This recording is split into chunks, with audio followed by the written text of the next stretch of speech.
प्रदर्शन करते हुए भगत सिंह की फांसी के लिए महात्मा गांधी को जिम्मेदार ठहरा दिया। यही नहीं, उन्होंने एक काल्पनिक कथा भी सुनाई कि दरअसल गांधी जी चाहते ही नहीं थे कि भगत सिंह को माफी मिले, वो तो बस दिखावा कर रहे थे। तो ये चिट्ठी को जब आप पढ़ेंगे, पूरी भाषा जो है वो ऐसी है कि महात्मा गांधी चिट्ठी लिखना भी चाहते थे, लेकिन साथ ये भी चाहते थे कि अंदर ही अंदर उनकी इच्छा शायद ये रही हो कि इस चिट्ठी पर अंग्रेज सरकार पुनर्विचार ना करे, ताकि वो आगे चलकर ये कहें कि देखिए मैंने तो चिट्ठी लिख भी दी, चिट्ठी तो लिख दी लेकिन काम नहीं हुआ। और इसीलिए इस चिट्ठी के बावजूद भी अंग्रेजों ने शहीद भगत सिंह को छोड़ा नहीं। महात्मा गांधी ने कभी भी दिल से भगत सिंह की फांसी को रद्द करवाने का प्रयास नहीं किया, और इस चिट्ठी को पढ़कर लगता है कि ये चिट्ठी उन्होंने दिल से नहीं लिखी थी। लेकिन इससे भी ज्यादा हैरानी की बात यह है कि महात्मा गांधी ये सब बातें अच्छी तरह से जानते थे। उन्हें पता था अंग्रेज सरकार भगत सिंह को मौत की सजा देने के लिए बेकरार है, लेकिन इसके बावजूद उन्होंने कभी भी भगत सिंह की फांसी रद्द करवाने के लिए ना तो कोई आंदोलन किया, ना कोई भूख हड़ताल की, जबकि वो ऐसा कर सकते थे। यह एक बड़ा झूठ है जिसे दरबारी मीडिया, व्हाट्सएप यूनिवर्सिटी और आईटी सेल वाले नियमित अंतराल पर फैलाते रहते हैं। तो एक साफ टाइमलाइन के साथ यह वीडियो अपने दिमाग में बिठा लीजिए कि भगत सिंह की फांसी में किसकी क्या भूमिका थी। 7 अक्टूबर 1930 को अंग्रेजी हुकूमत ने भगत सिंह, सुखदेव और राजगुरु को फांसी की सजा सुनाई। 24 अक्टूबर 1931 की तारीख फांसी के लिए तय की। 17 फरवरी 1931 को गांधी और इरविन के बीच समझौता हुआ। दांडी मार्च और नमक बनाने का अधिकार हासिल करने के उपरांत यह समझौता हुआ था। इस समझौते की सबसे अहम शर्त यह थी कि उन सभी राजनीतिक कैदियों को रिहा किया जाएगा जो अहिंसक तरीके से आंदोलन में शामिल हुए थे। भगत सिंह का मामला एकदम अलग था। उनके ऊपर एक अंग्रेज अधिकारी की हत्या का आरोप था। भगत सिंह के समर्थक चाहते थे कि गांधी इस समझौते की शर्तों में भगत सिंह की फांसी को रोकना भी शामिल करें, लेकिन कांग्रेस वर्किंग कमेटी इस बात पर एकमत थी कि सभी अहिंसक विचारधारा वाले कैदियों को ही आजादी की शर्त रखी जाए। यंग इंडिया अखबार में गांधी जी ने लिखा, कांग्रेस वर्किंग कमेटी भी मुझसे सहमत थी। हम समझौते के लिए इस बात की शर्त नहीं रख सकते थे कि अंग्रेजी हुकूमत भगत सिंह, राजगुरु और सुखदेव की सजा कम करे। मैं वायसराय के साथ अलग से यानी फांसी रोकने के मसले पर उनसे बात कर सकता हूं। 18 फरवरी 1931 को गांधी ने भगत सिंह और उनके साथियों की फांसी के बारे में इरविन से मुलाकात की। उन्होंने लिखा, मैंने इरविन से कहा कि इस मुद्दे का हमारी बातचीत से संबंध नहीं है। मेरे द्वारा इसका जिक्र किया जाना शायद आपको अनुचित भी लगे, लेकिन अगर आप मौजूदा माहौल को बेहतर बनाना चाहते हैं तो आपको भगत सिंह और उनके साथियों की फांसी की सजा खत्म कर देनी चाहिए। वायसराय को मेरी बात पसंद आई।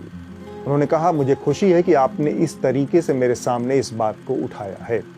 सजा कम करना मुश्किल होगा, लेकिन उसे फिलहाल रोकने पर विचार किया जा सकता है। इसके बाद इरविन ने ब्रिटिश सरकार को भेजी अपनी रिपोर्ट में कहा, गांधी चूंकि अहिंसा में यकीन करते हैं, इसलिए वो किसी की भी जान लिए जाने के खिलाफ हैं। उन्हें लगता है कि मौजूदा हालात में बेहतर माहौल बनाने के लिए ये सजा फिलहाल टाल देनी चाहिए। इस बीच गांधी जी भगत सिंह की फांसी रोकने के लिए कानूनी रास्ते भी तलाश रहे थे। 29 अप्रैल 1931 को सी विजय राघवाचारी को लिखी चिट्ठी में गांधी जी कहते हैं, इस सजा की कानूनी वैधता को लेकर जूरिस्ट सर तेज बहादुर ने वायसराय से बात की थी, लेकिन इसका भी कोई फायदा नहीं निकला। गांधी जी के सामने एक बड़ी परेशानी यह भी थी कि भगत सिंह खुद ही अपनी फांसी का विरोध या रोकने का कोई प्रयास नहीं कर रहे थे। भगत सिंह ने अपने पिता द्वारा ऐसी पहल का कड़ा विरोध एक पत्र लिखकर किया था। 19 मार्च 1931 को गांधी ने फिर से इरविन से बात की। इरविन ने गांधी को सीधा जवाब दिया, फांसी की तारीख आगे बढ़ाना, वो भी बस राजनीतिक वजहों से सही नहीं होगा। गांधी ने अपनी कोशिश फिर भी जारी रखी। उन्होंने आसिफ अली को लाहौर भेजा। वो भगत सिंह से एक वादा चाहते थे कि वो हिंसा का रास्ता छोड़ देंगे। गांधी इसका हवाला देकर अंग्रेजों पर फांसी रोकने का दबाव बनाना चाहते थे, लेकिन आसिफ अली और भगत सिंह की मुलाकात नहीं हो सकी।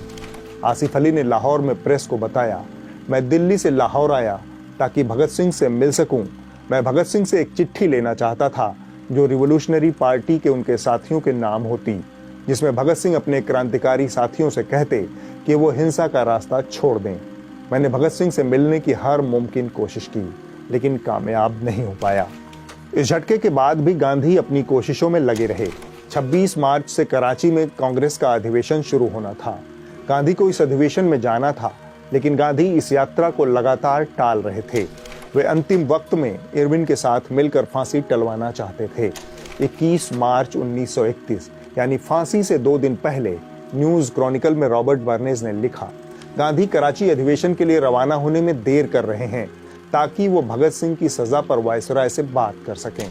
21 मार्च को गांधी और इरविन की फिर से मुलाकात हुई। गांधी ने इरविन से फिर भगत सिंह की सजा रोकने की मांग की। 22 मार्च को फिर से गांधी और इरविन की मुलाकात हुई। इरविन ने वादा किया कि वो इस पर विचार करेंगे। फिर 23 मार्च को यानी फांसी की तारीख से एक दिन पहले गांधी ने इरविन को एक चिट्ठी लिखकर सजा रोकने की भावुक अपील की।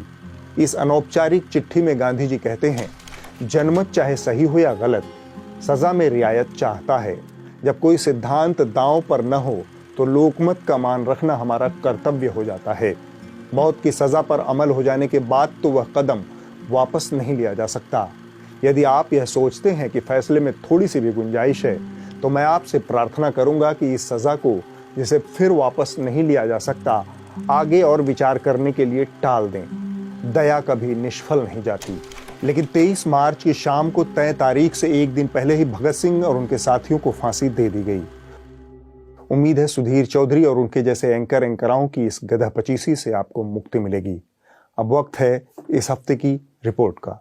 जो कही जा रही थी बातें कि अंदर में भी सोशल डिस्टेंसिंग का ख्याल रखा जाएगा। ट्रेनें तो खुल दी हैं, लेकिन कैसे station thousands of the migrants workers in different groups walking। इस हफ्ते की रिपोर्ट न्यूज क्लिक से है। यह खूबसूरत रिपोर्ट पुरानी दिल्ली में दम तोड़ रही तमाम तहजीबी परंपराओं में से एक किताबत यानी कैलीग्राफी की परंपरा की पड़ताल करती है। यह रिपोर्ट उन कातिबों के बारे में है जो एक वक्त में बनने वाले निमंत्रण पत्र, संदेशों आदि को कलात्मक तरीके से अपने हाथों से लिखते थे। आज पुरानी दिल्ली में सिर्फ एक कातिब या कैलीग्राफर रह गया है। यह उसी की कहानी है। किताबत का काम कम होता चला गया।